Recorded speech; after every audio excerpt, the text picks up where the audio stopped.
Welcome to Pop Culture Retro, which was recently voted the 15th best podcast by the residents of the Golden Years Retirement Community in Boca Raton, Florida. Each show, we'll revisit some of your favorite pop culture memories with insider and outsider perspectives. Now, please help me welcome your hosts, Ike Eisenmann and Jonathan Rosen. Hello, and welcome to another edition of Pop Culture Retro. One of your hosts, Jonathan Rosen, along with my co-host, Ike Eisenmann. And we have a fun one for you today, I think. I think you'll find it fun anyway. We have our top 5 favorite sitcoms of the 70s. And before we get into it, I'm going to preface it by saying, I don't know how you found this. This was probably much more difficult to me than when we did the top 10 sci-fi movies. This was 100%. I actually, even though we both agreed, we thought this would be a fun topic to cover. The second I started to look, I said, no, this isn't fair. I mean, I don't think that this can be done.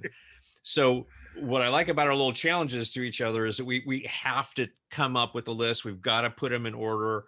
And I don't even quite know how to defend them because look, you know, all these things are subjective anyway, but there's nothing more subjective than a comedy. So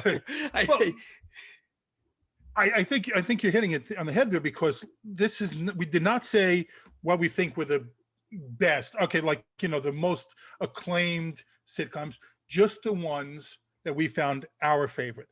And right. I want to say, before we even get into the list there, that for me, looking back at these sitcoms, what I enjoyed then as a kid watching did not necessarily make my list now, because, you know, I had favorites then as a kid, but I don't know that, to me, they bear rewatching all the time now as an adult. I have different tastes, maybe slightly different sense of humor, perhaps, and or maybe a different appreciation. Shows that I didn't appreciate back then, I do appreciate much more now, and I will watch those shows when I didn't necessarily watch them back then. Oh, no, I completely agree. That's what's hard about it. I think movies are different because there's, you know, whether they're acclaimed or not. And again, it's subjective, but it's your personal taste. But there are so many movies, you know, going back many decades that still hold up today in ways that movies done today can't possibly touch. And so, but I don't feel, I agree with you about sitcoms, because, you know, the humor is, of course, very timely. You know, it's always very, you know, focused on the period of time that you're in. But what I think also, what made sitcom consumption so interesting in the 70s was still primarily 3 major networks, and all the shows were wrapped around, you know, those networks. And I don't know, my family, I'm assuming you consumed a lot of television. We consumed a lot of television. So whether or not we actually really even liked a sitcom back in the 70s, we would tend to watch it anyway because it was what was on. And, you know, and the same with some other shows, right, as well. So yeah, I've got to say my list does not reflect critical acclaim necessarily. For sure, if a sitcom was on more than 2 seasons, it was considered a hit, and so had a huge following, and so therefore was popular. Therefore, a lot of people liked it. You knew it was going to be on for a while. You know, some of them I was very grateful for that, and others it's like, you know, it's like I got tired of them. But one of those is definitely on my list. Well, I found it fascinating, the ones that I left off my list too, because the ones that I left off, I'm probably going to get a lot of people comment, what the hell is wrong with you? This is one of the greatest sitcoms of all time. Oh yeah, there's no doubt about that. There's no doubt about that. I'm going to get the same thing. So now I have to ask before we start. Okay, I poured over your IMDb list now. Okay. And I've kind of, like in the past, because there was something that we mentioned and it'll come up in another show, that you did something and I think this was Black Beauty. We talked about Black Beauty. You did a version of Black Beauty, and I did not realize that for this different interview. And so I realized I better look through your list. I am sure now. I have to ask: were you ever consider or audition for like a sitcom and say, because you were on everything? I mean, I went through your TV credits, and you were in everything, everything that was big back in the 70s. Yeah, I did audition for, I'm trying to think really, sitcoms were always a unique animal, and I did get one pilot in 1979 called Starting Fresh, and I was going to bring it up because it's, you know, within our topic here. And it starred Lynette Metty and Kimberly Beck, and it was a newly divorced woman moved into a new apartment building, starting her new life. And I played the son of the landlord who was constantly flirting with her, and so it was, you know, it was really kind of a fun idea. But I had to kind of learn how to act on a sitcom because they're weird to me. I'm not I'm not comedic by nature, and it's a very interesting, very over the top style of performance that had to be initially coaxed out of me. Once it was, I got it. Went, okay, yeah, I get it. When I'm watching everyone around me doing this and I'm not doing the same thing, it's just kind of silly. And I learned how to play for jokes, which was an interesting process. But I didn't audition for a whole lot of them, and this is just another insider industry thing about television, especially in the 70s, because I mean, I was looking, there were over 120 different sitcoms on from 1970 to 1979. And that's a lot of shows. So many of the bulk of them are only on for one season, and obscure things no one's ever heard of, like including like one by Mel Brooks in 1975. I mean, I don't know if you came across that, but it was a satire, you know, a play on the Robin Hood tale. I know there was a series based on Blazing Saddles that didn't last, but I didn't know that about one. that I one. did not know about, but I didn't even remember this one being on television. But yeah, it was called. I'm looking for it here. Darn it. When Things Were Rotten, it was called, based on the Robin Hood story. Yeah, that does sound familiar, actually. And I don't remember it, but you know, even just flashing through the list of shows that, you know, came and went. But anyway, my point about the industry, because there were so many sitcoms there, and I believe there still is to this day, whether it's TV shows or sitcoms, there's a certain period of time back in the 70s, and it was spring and summer, the beginning of summer, that was called pilot season. And every actor in town was pretty much under lockdown. You can't leave. You don't go out of town because you're auditioning for as many pilots as you can to hopefully pick up a pilot and therefore eventually pick up a series. Starting Fresh was the only one that I got, but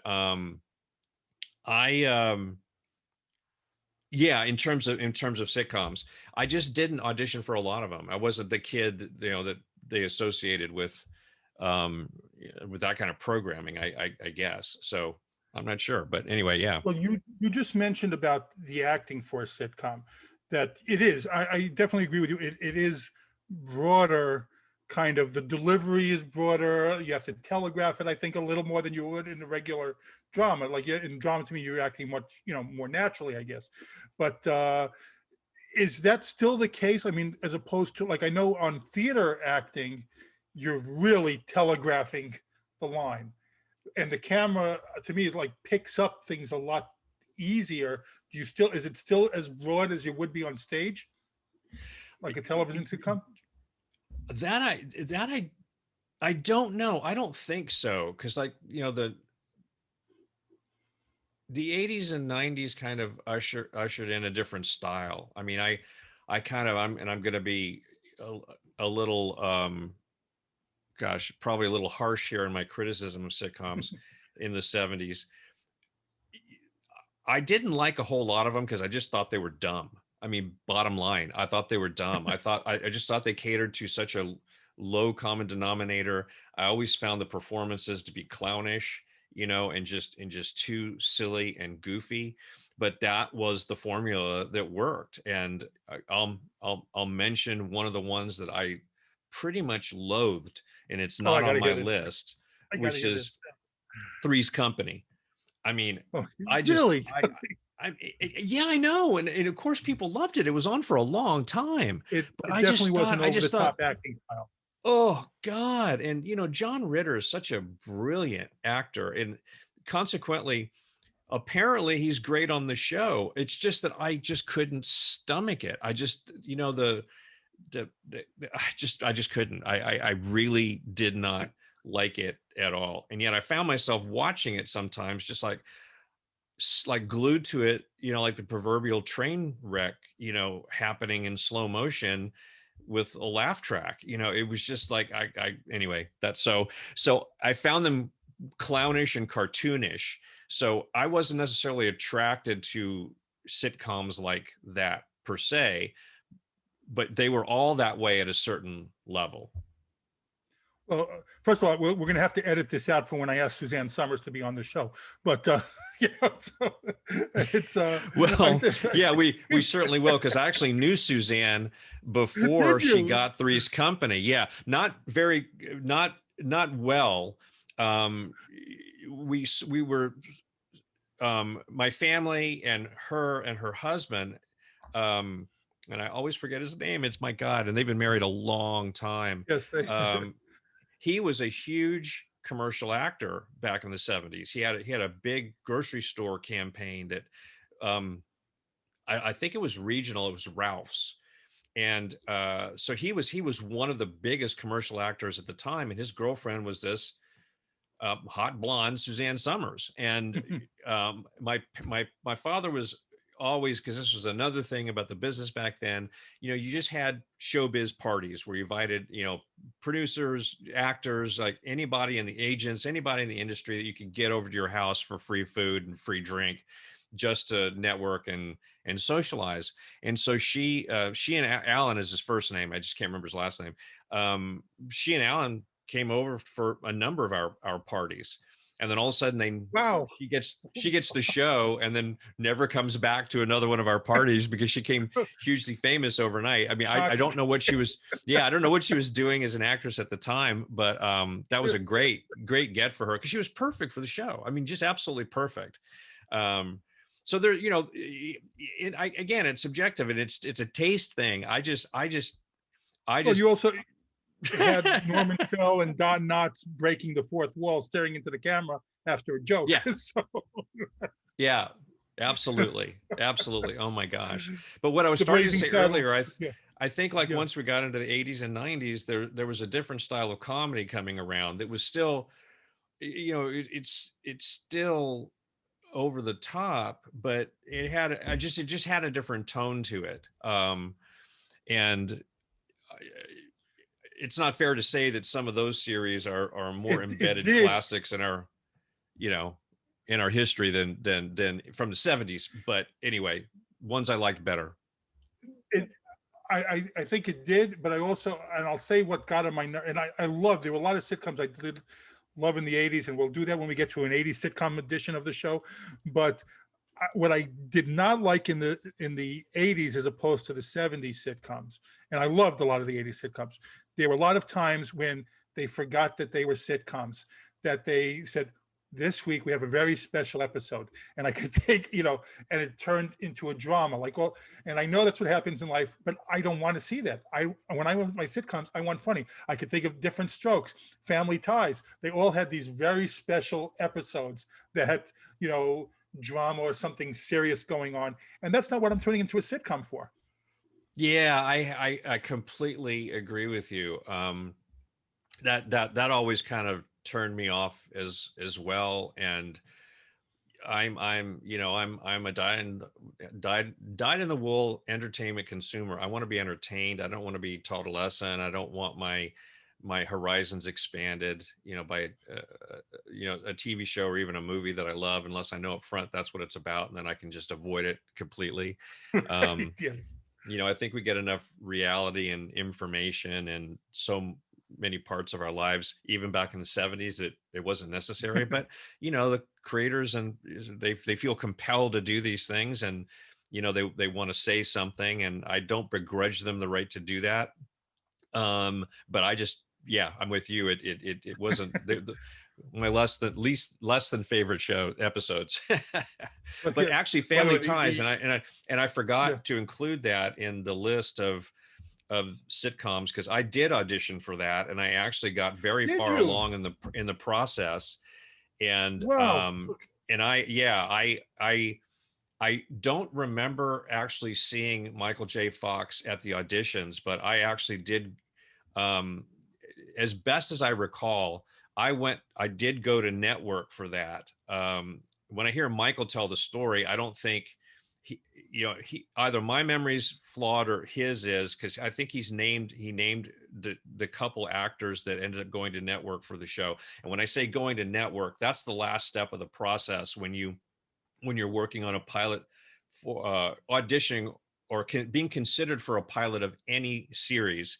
You go to the audition, then you get callbacks, then you read for the producers, and then if they still like you, and they have their list of 2 or 3 or 4 performers, you do what's called going to the network, which is an audition for the network executives. Then Okay. collectively they end up deciding who's going to be on the show and not, based upon what they think is going to give it its best chance of success. And I always like to say, I don't think the show would have succeeded if I ended up playing that part, because I could not have ever done it justice like Michael J. Fox did. I'm a big fan of his. I think he's brilliant on that show. My take was completely different. I can't even remember how I played the character, but I did get very far along in that process, and was quite excited about it. But then when I found out who ended up getting the part, I was like, you know what, this was the right guy. And I had Wow. zero hard feelings about it. But yeah, that was another one. I can't believe it slipped my mind, but I didn't have it down on my notes here. But yeah. Oh, I'm sure. Wow, learned something new. Wow. Yeah. That's great. Now, oh, by the way, the Blazing Saddles sitcom was Black Bart. It was I Oh, don't know how that many sounds episodes it familiar to had, me too. but Yeah. it did not last long. I guess you cannot tone the humor of Blazing Saddles down enough for TV That to make that's it what I was going to say. It's like trying to right. soften that enough for a family audience is Right. Well, all right. So let's hit into our top five. Uh, as always, I will defer. I will let start with you, and let's Oh, go okay. Well, down from not your as five. always. We only did it once before, but yeah, I'll That's start with true. That's true. my number 5 is Happy Days. And I again, I don't I it's hard for me to place these, because each one of these shows appeal to me in a different way. But I was a very regular Happy Days watcher until the series moved along and started to get into the silly stuff. And it cracks me up to this day that the term jumping the shark um, It's comes going. from, yeah, it comes Yes. from that Happy Days episode. It got buffoonish Mhm. at a certain point, but I don't know, it just had a thing about it that I definitely enjoyed. And I will admit, I pretty much watched the show for Henry Winkler, just to get a chance to see him perform that character. So and actually, a little anecdote, I think he's told this story before, but he actually got that part because of his approach to the character in the audition process. And each actor they were having audition for the Fonz, they asked the actor to pretend they were combing their hair in a mirror. And so apparently every actor did some, super cool, whatever, trying to capture the character. And they ended up using it in in the show, what he did on his audition, which is go to comb his hair and just go, hey, it's perfect. I don't got to do anything.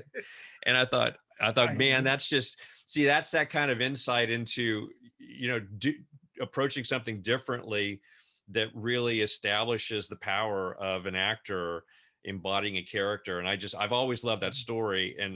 And I think one of the things, also things about the show and Henry Winkler was it was so interesting to learn about him and his personality. His real personality is so soft and adorable and almost meek in a way and very funny. It's definitely not the Fonz. And I thought, wow, this is, man, even for me being in the business, I love finding this out about somebody like him. So It's great. that's, You know what? That's Happy Days is one of the shows that I was debating that I had a hard time cutting from my 5. And I'm the same as you. I love those early and this is going to be a common theme throughout all my list. I love those early seasons and did not much appreciated more toward the end. It's exactly like you said. It got clownish a little bit toward the end, and that's not what I loved. And I know the story, and I think also, Henry Winkler did The Lords of Flatbush right before the end of Happy Days, so it was like kind of the same type of character. But it was really such a funny first few seasons of that show, and I agree with you. Anyway, I'll go to my number 5, and I'm all upset because I do have a shirt from this show, and I could not find it before we started filming today. And this is one I left off so many things, and I'm going to also say that people can make fun all they want. One of the ones that I did not put on the list that I had a hard time debating whether or not to include as my number 5 was The Partridge Family, but we'll get to that another time because I did love that show. I did too. And I was like, Partridge Family, does it make it? Does it not make it? And yeah, no, I mean, yeah, we could talk about that at another time as well. We'll but talk about it, I love The Partridge Family. Me too, and I love those songs. But I thought Danny Bonaducci was brilliant as a kid. What a brilliant comic actor as a kid. He was just so natural. But my number 5 is WKRP in Cincinnati. I love that show. I found it funny. That was one of the few sitcoms to me that maintained everything all the way throughout. I don't know how many seasons it ran, but it was just as funny at the end as it was at the beginning. And every Thanksgiving, I post that Thanksgiving episode clip where as God is my witness, I thought turkeys could fly. Brilliant piece. I thought just such a great show. That everyone in the cast was great. Everyone was funny. Everyone was funny in that show, and Les Nessman cracks me up every single time. And I think when I was working somewhere for one day, like to other people who knew their things, I did use the tape as my my walls. This is where walls should be, on the floor, like Les Nessman did in the show. So great show. I really like that show too, and I think I discovered it more in syndication later, because that's another thing that's Mars, how do I want to say this? Mars my addition to this list, because some of these shows I picked up in syndication. I think WKRP was one of them. I don't think I watched it as much in its first runs, and but boy, yeah, that really was a funny show. I liked it a lot, a whole lot. And this is going to be again a common theme. We say sitcom all the time, but I like to sort of define that. Everyone pretty much knows it means situation comedy, but for those people who don't necessarily know that, it is the entire concept, the structure is there's a situation that these different characters in, and all the storylines come out of that situation, or the episodes are situational. And it just sometimes, and I kind of wish I made a little list of ones that just made no sense. And like, even starting fresh, my pilot, the situation was just not that funny overall. We all tried to make it as funny as possible, but there's the writing aspect, but there's the performance aspect. And going to your point about that character, these incredible performers are the ones really carrying the ball. The writing is important, but man, if you don't have that dynamite personality that can fill the shoes of the written word, then you don't have anything. And I think that's what I loved, all the dynamics of the characters on that show. For starting fresh, did you just film a pilot? You shot several episodes? Just a pilot. No, it didn't sell. It didn't go. Yeah, it didn't go. That's why. Yeah, that's why it was just the pilot. It didn't get picked up for any episodes at all. Yeah. Well, my list is what also exactly what you said. I don't know how many of these I actually watched at the time. There were a couple that I know because my parents watched that I probably sat in and watched with them, but most of these I probably found later on in syndication that I discovered it that I was not as into as a kid, that later on I appreciated it so much more. So yeah, I think almost all of them, like they were not my favorites then. I think back then, Happy Days, Laverne and Shirley, which spoiler I'm giving now, did not make my list, but I did watch then. But later on, I found appreciation for a few others. Yeah, no, I get what you mean, and I think this even reflects back to our '70s sci-fi movies, because I saw so many of them in the theater, and it is a completely different, very the nostalgia for me watching some of these shows in syndication that I saw that were on originally is reliving that that time, that particular time in my life. It pulls me back, just like music Agreed. does for so many people. It just pulls me right back. And I think there was the '70s was a real romantic period for situation comedies, going back to the very beginning of the decade, because there was a crossover from the '60s and a kind of a shift in tone, I think, in sitcoms when the '70s hit. Because I mean, the entire world changed, in 2 or 3 years, very dramatically, from the late '60s to the early '70s, and that seemed to, you could feel it very much in everything in terms of film and television. But I think sitcoms especially. So anyway, yeah. Okay, so let's get to number 4. All right, number 4, Taxi. Oh, great one.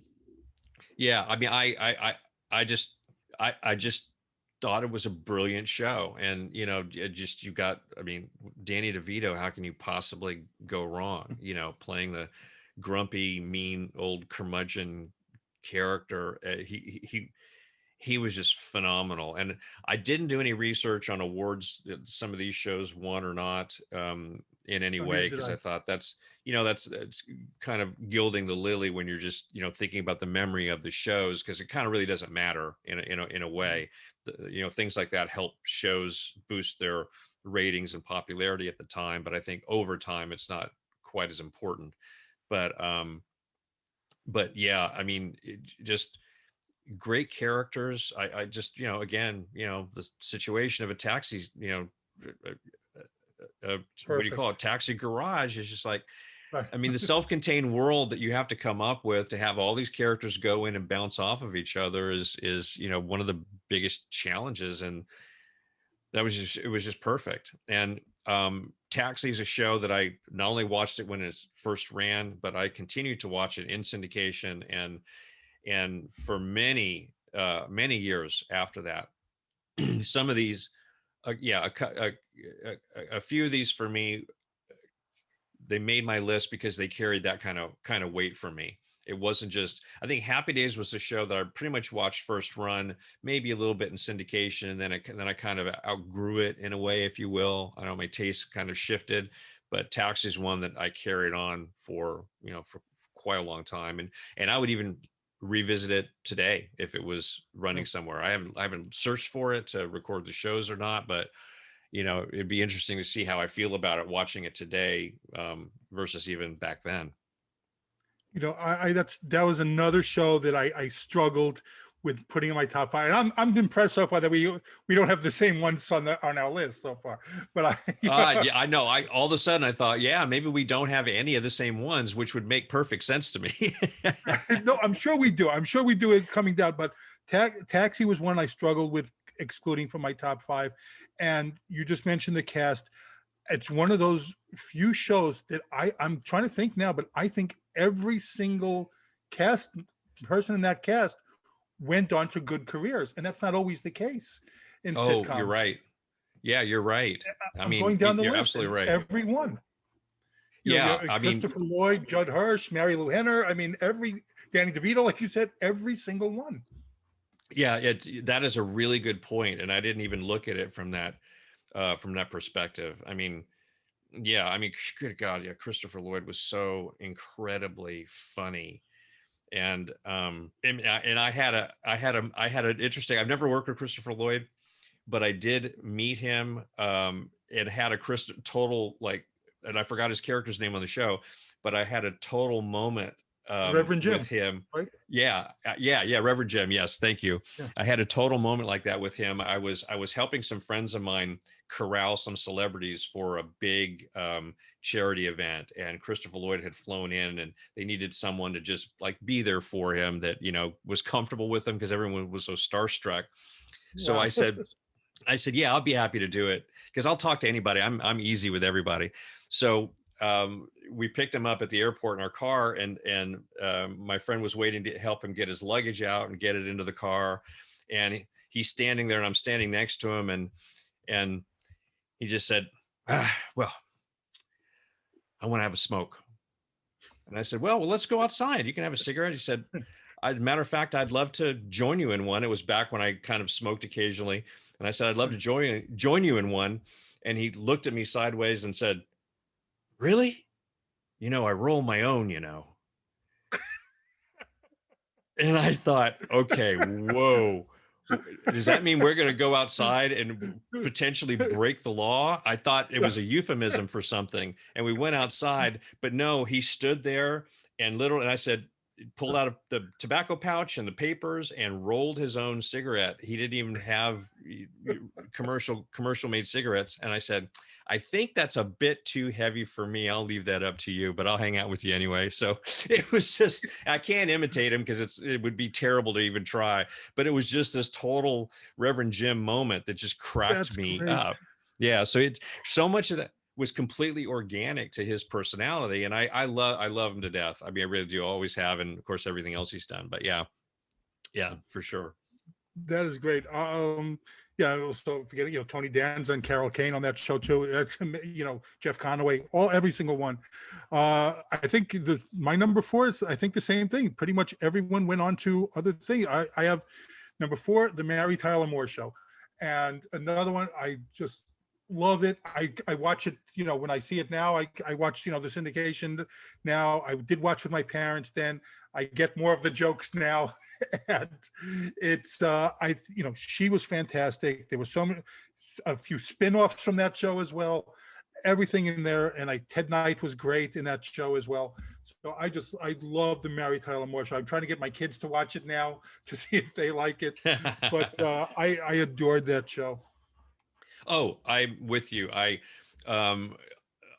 think, not to go ahead and give it away, that is my number 1 pick because I'm so incredibly fond of that show. I loved it, watched it growing up in its first run. Another show that I followed into syndication. I mean, everyone in it was fantastic, and yes, it did spawn some spinoffs. And actually extrapolating out from there, Rhoda ended up getting her own show. And on her show, Rhoda, her husband, was played by an actor by the name of David Groh. And I think that was on for 2 seasons from 75 to 77. And then David Groh kind of became hot and got his own show after that show ended, called Another Day, in which my younger brother Al got a regular part in it, and it only lasted for 4 episodes, unfortunately. But yeah, so he had more success. My brother had more success in the sitcom world than I did, because I don't even remember if they actually just did a pilot. They might have done 4, just gone ahead and done 4 test shows, because that's another. I want to get back to Mary Tyler Moore, but that's another aspect of the sitcom world and even the series world, because the same thing happened to me with Fantastic Journey. sometimes shows start and they're failing so miserably in the ratings that they end up saying, we're not going to show all the shows. So then they bring in another show that's already produced as they call it a mid-season replacement, Right. which gets almost no promotion. It hardly has an opportunity to find its own audience. And usually if those shows succeed, it's because they're really exceptional shows and should have been at the head of the list to begin with.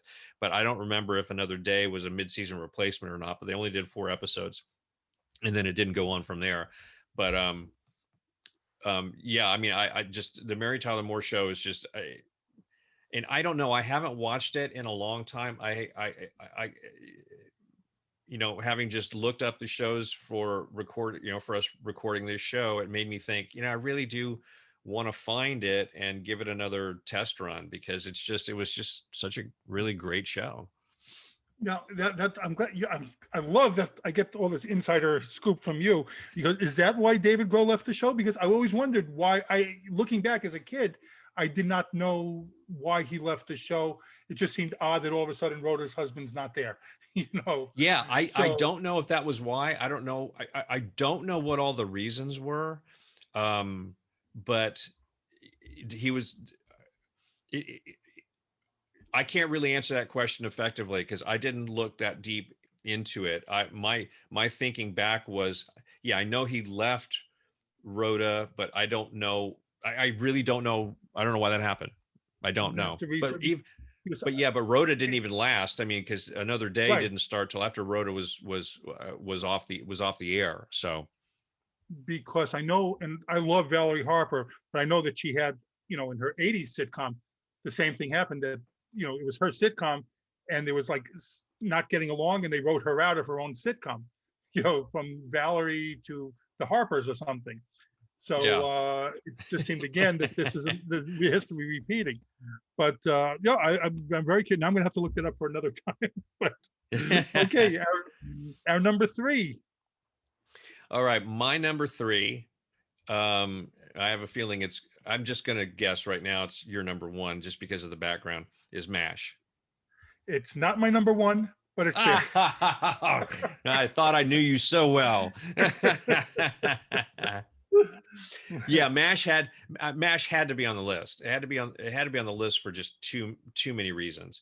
I will say MASH was a show that I watched in the first run. I think because it was on for a really long time, and one of the longer running sitcoms of the 70s. I think I got MASH fatigue after a certain point, or I just kind of grew up and out of it.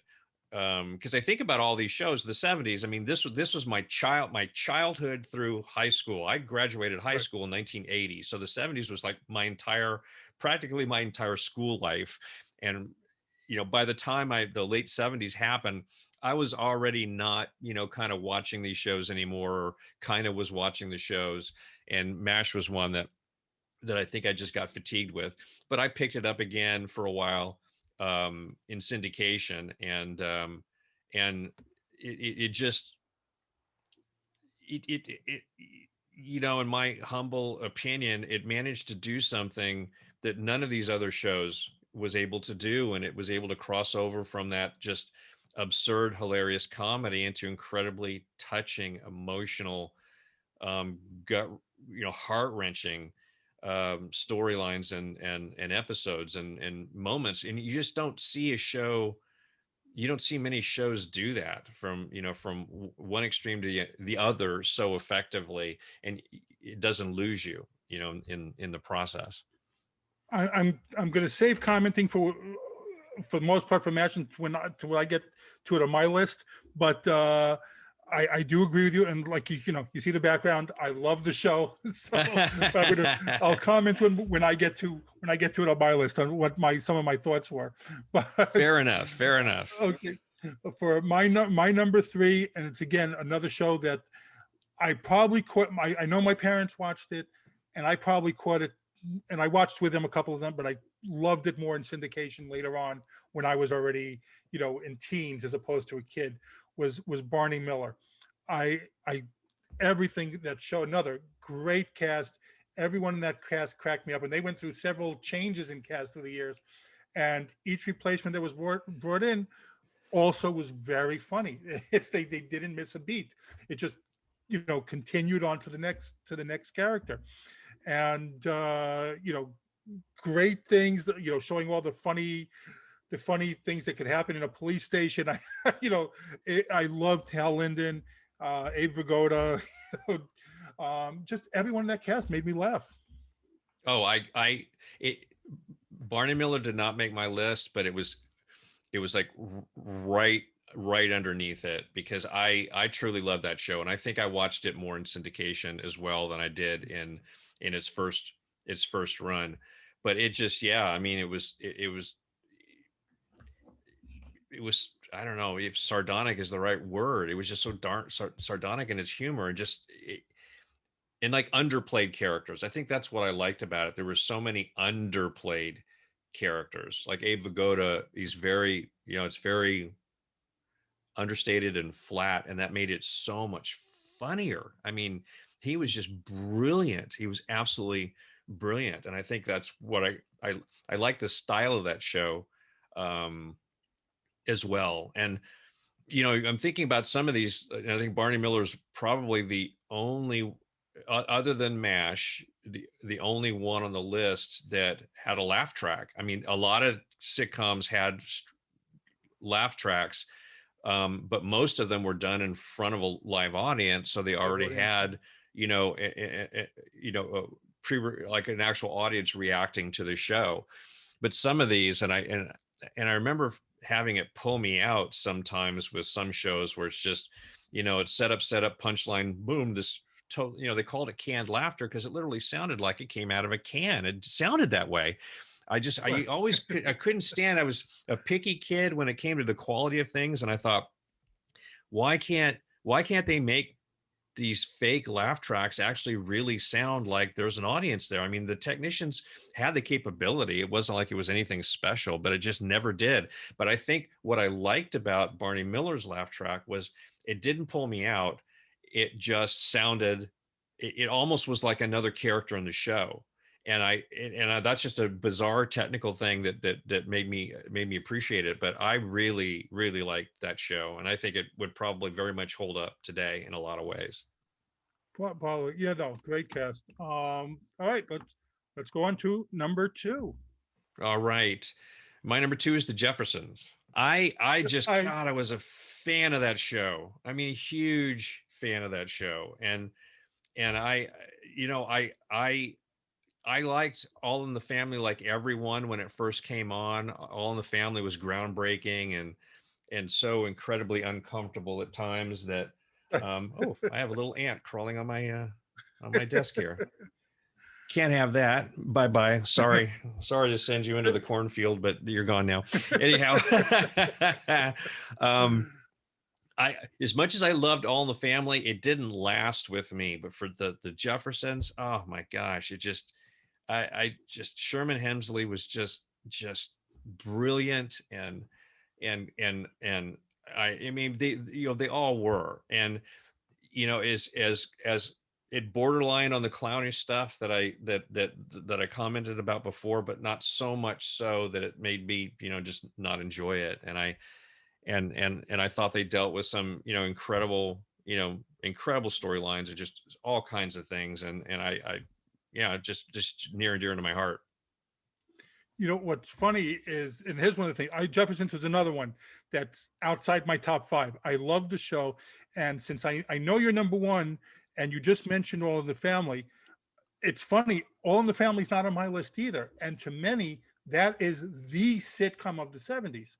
That's the one that they look at as like the highest acclaimed one in the 70s. It changed television, and I don't know the same thing that you just said. I don't know.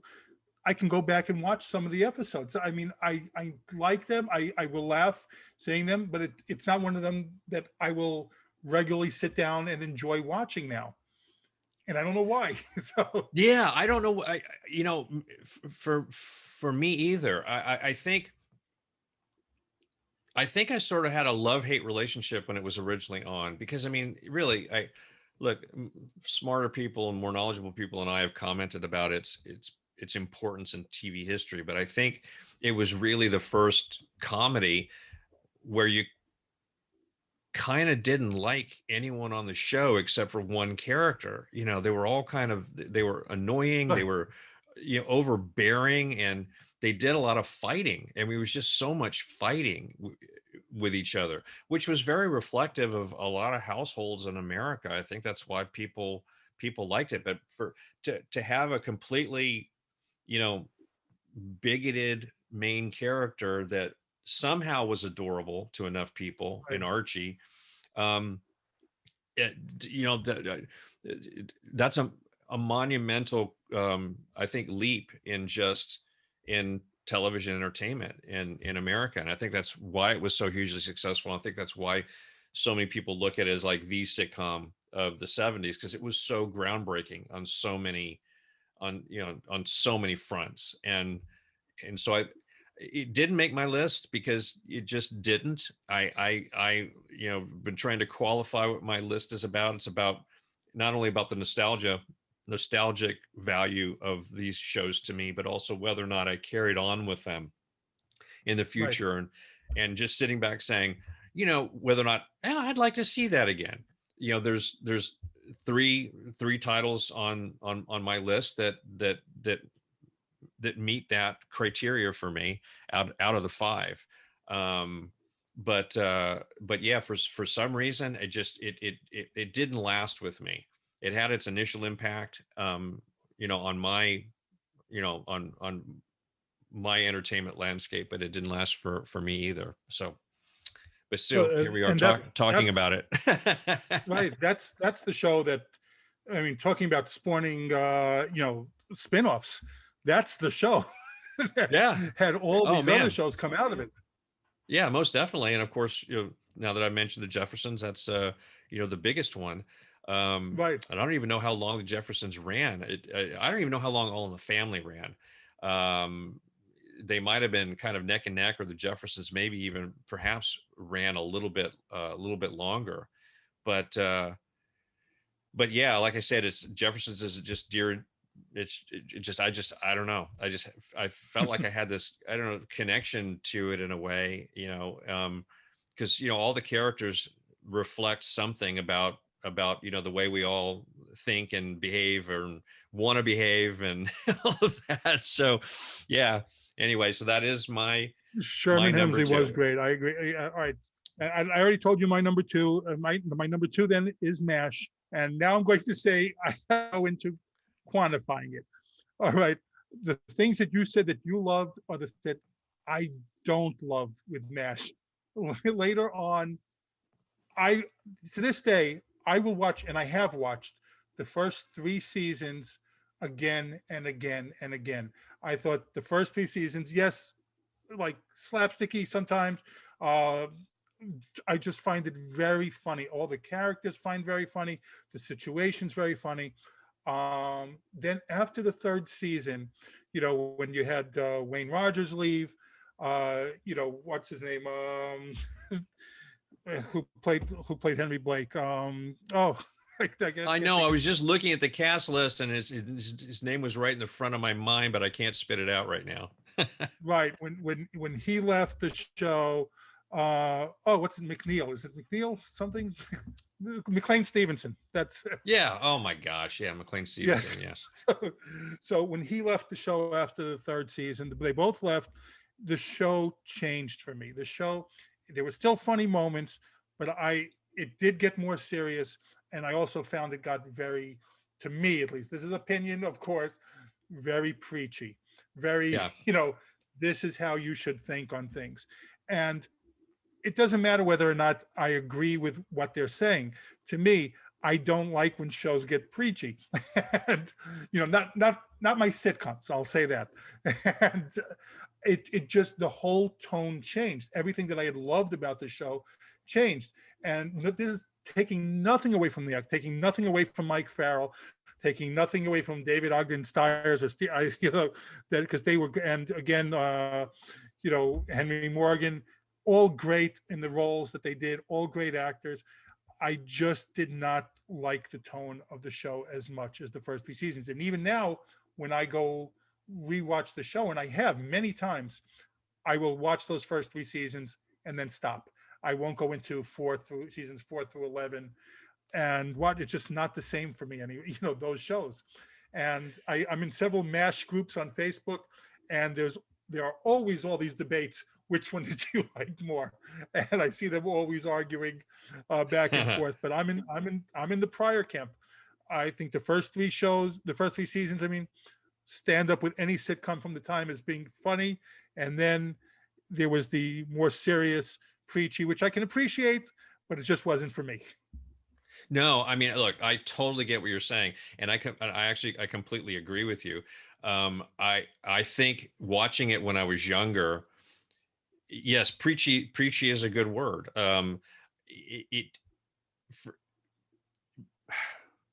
think it might have been my age where I didn't take it on so much as preachy, or I didn't necessarily consider any of the lessons or point of views that they were trying to get across. My sense memory of it was simply that shift. And I don't know, because like I said, I didn't follow the show very much into syndication. And I've never revisited it. I've never gone back and even watched the first 3 seasons at all. Not that I'm against it, or yeah, I just haven't done it. It's just not one of those shows where I said, oh, I need to check that out again. But I was in partially referring to, because fill me in for a second, in the first 3 seasons, my gosh, it's a surgical mobile Army surgical hospital. They still had they were still going into the operating room and still dealing with dying patients. That's mostly what I was talking about. I wasn't probably talking about the later shows as much as I was about those first, just the way the comedy was structured with poignant moments. They lost patients. They had to deal with it. It was like, then you got to come out of that and get back into laughs. That takes some very deft screenwriting capabilities and performance capabilities to make that work. And I looked up, just because I was reading about I was refreshing my memory about MASH, and actually on Wikipedia there's a section where they talk about the laugh track very specifically, because it had a laugh track, but the producers or the creators of the show were adamant that there's no way we're going to put jokes or laugh tracks in the operating room. Every time they go in, that just goes away, which seems obvious. But to even have that kind of discussion with the network or with your executive producers is just kind of odd in a way. But I think that's more what I was referring to. Maybe not so much the later shows, because I did still like the characters. I like David Ogden Stiers. I just thought he was absolutely deliciously obnoxious. And I like it when any actor or character can do that well. But I think I was just kind of referring to the take the show had, because it's funny. And I remember reading about this. There was some, because in the 70s television was still, everything the media does, whether it's movies or TV, ends up getting criticized, examined, looked at. And I guess there was a real deluge of dramas and police dramas that were quote unquote bloody TV shows. And I don't know, some organization made a list of from the bloodiest to the least bloodiest shows. I don't remember how many of these shows were on the list, but everyone was trying to guess what number 1 was going to be as the least bloody show on television. And it turned out it was MASH, which was so ironic, because it's about surgeons and gunshot victims, war victims, and it's the least bloody show on television. I thought, well, what an interesting distinction. Of all of its distinctions, that's the funniest one to me. That is funny. I didn't see, I did miss when Wayne Rogers left, and that's the other one. I did, like I said, I love the show, and I will go back and revisit it. I have seen the first 3 seasons countless times, but I don't know. Later on, and Loretta Swit, I read recently in an interview, she loves the later seasons because her character changed. It seemed to me like there was a conscious decision, we're going to reimagine the show right now. And by the way, I did reach out to Loretta Swit, so I'm hoping that one day she will come on. So we might, Oh, that would be lovely. We'll have, yeah, we'll have that'd to be edit lovely. out.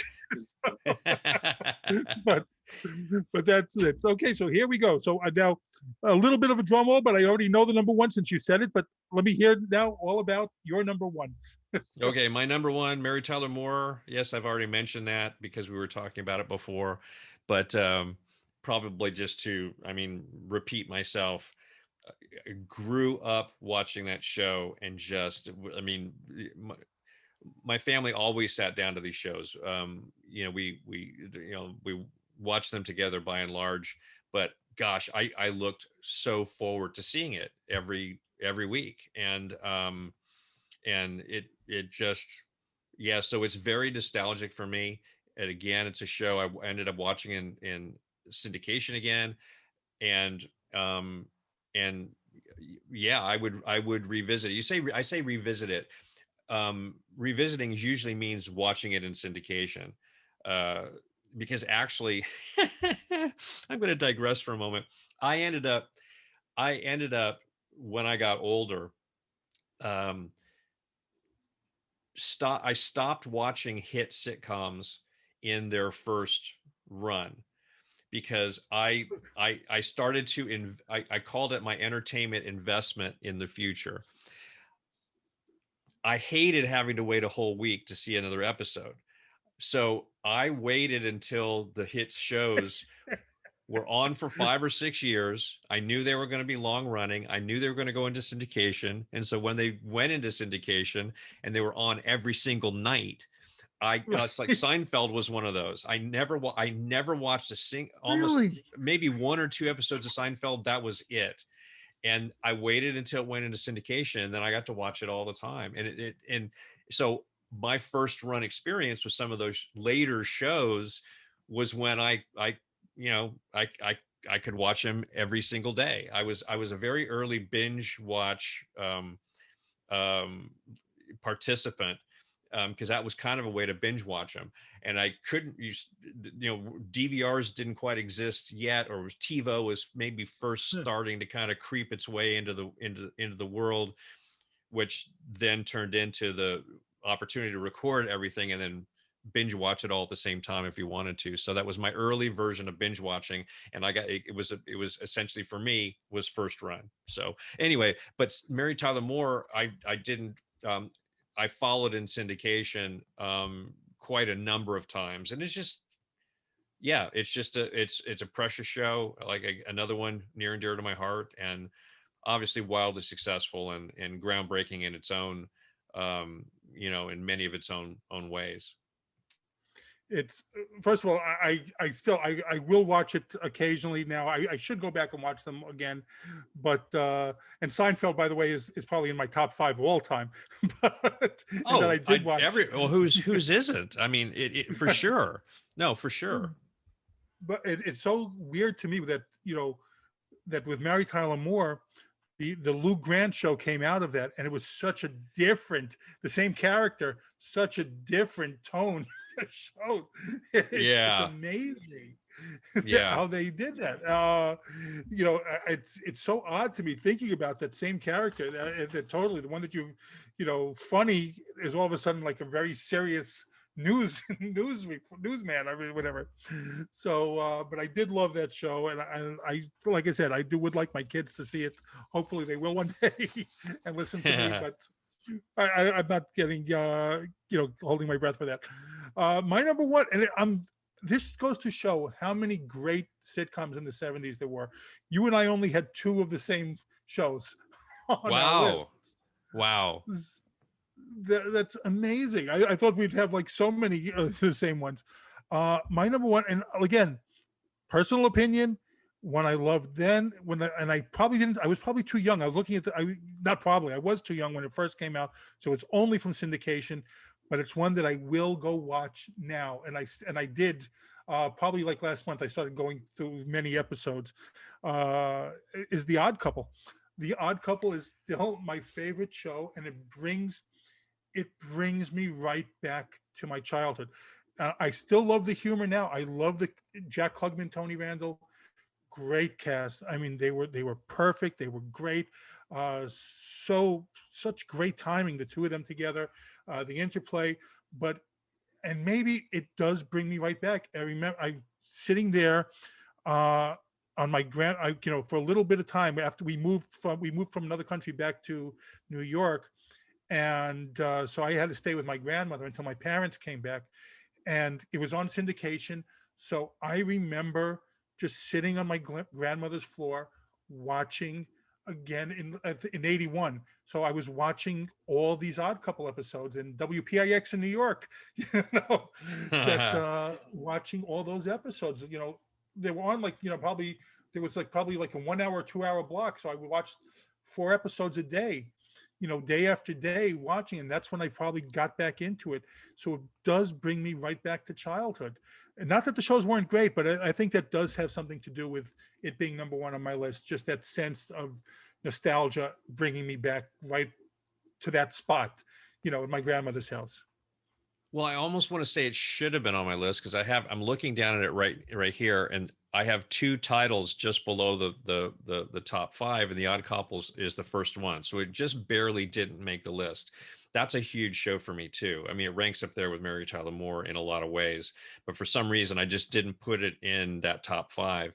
And on, in addition to that, I'm just, because that's what we're talking about, is the Bob Newhart show. I loved that show. That's another one. Yep. But it's like, I think if we had done a top 10, which would have driven everyone crazy because it's just too much to go over, we would have probably had at least, half of them, on the same list. But narrowing it down to 5, which I think is, a lot of fun, is probably why it squeezed some of these out.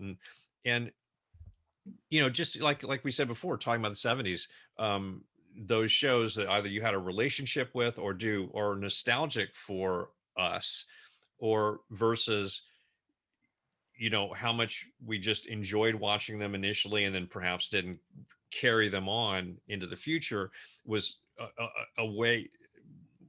how I was trying to kind of determine where they fell in here. But The Odd Couple is a show I can watch anytime, anywhere. That's definitely probably the number, and that's so funny because I don't have it on the list, especially at number 1, but probably the number 1 show that I could easily revisit and not feel like I'm out of step with it. It was absolutely hilarious. Yeah. Yeah. No, you said Bob Newhart. Bob Newhart I see on my list too, right outside. I have all the ones pretty much all the ones that you mentioned are right outside my top 5. So on my list, I see. But that's like we said, that there was just so many great classic sitcoms in the 70s, people that are revered and that people look back so fondly on. And I could probably pick any one of them, watch an episode, and still laugh now at any single one of them. Well, this was great. I enjoyed this. Like I said, this was a tough one to me. We're gonna have to do this for the other decades at some point, but this was a lot of fun. Yeah, I was almost angry about it at the beginning. I loved the idea, and then I sat down and went, I can't do this. I can't do this. So what am I gonna say more than I just love these shows? Yeah, let us know in the comments. Let us know if you agree, disagree, what some of your favorites were. And again, as always, thanks for watching. On behalf of Ike Eisenmann and myself, this has been Pop Culture Retro. And remember, subscribe, hit that like button, subscribe, and also turn on notifications for when we get new episodes. Thank you. Thank you for listening to Pop Culture Retro, where no one was hurt during the making of this podcast.